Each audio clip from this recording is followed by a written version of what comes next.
ശിരോവസ്ത്രം കേരളത്തിന് മൊത്തം തലവേദനയായി മാറിയിരിക്കുകയാണ്. ആദ്യമായിട്ടാകും ശിവൻകുട്ടി മന്ത്രി ഒരു കാര്യം കൃത്യമായി പറയുന്നത്.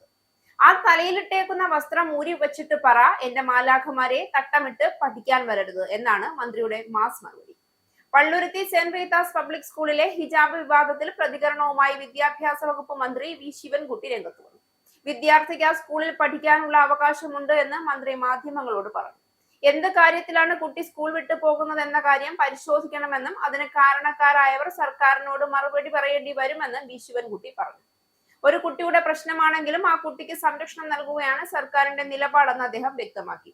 വളരെ ധിക്കാരത്തോടെയാണ് സ്കൂൾ PTA പ്രസിഡന്റും പ്രിൻസിപ്പാളും അഭിഭാഷകയും സംസാരിച്ചതെന്നും ലീഗൽ അഡ്വൈസർക്ക് സ്കൂളിന്റെ കാര്യം പറയാൻ അവകാശമില്ല എന്നും കോടതിയിലെ നിയമപരമായ കാര്യങ്ങൾ ചെയ്യുകയാണ് ജോലിയെന്നും ശിവൻകുട്ടി കൂട്ടിച്ചേർത്തു. ശിരോവസ്ത്രം ധരിച്ച ടീച്ചറാണ് കുട്ടിയോട് ശിരോവസ്ത്രം ധരിക്കാൻ പാടില്ലെന്ന് പറഞ്ഞത്.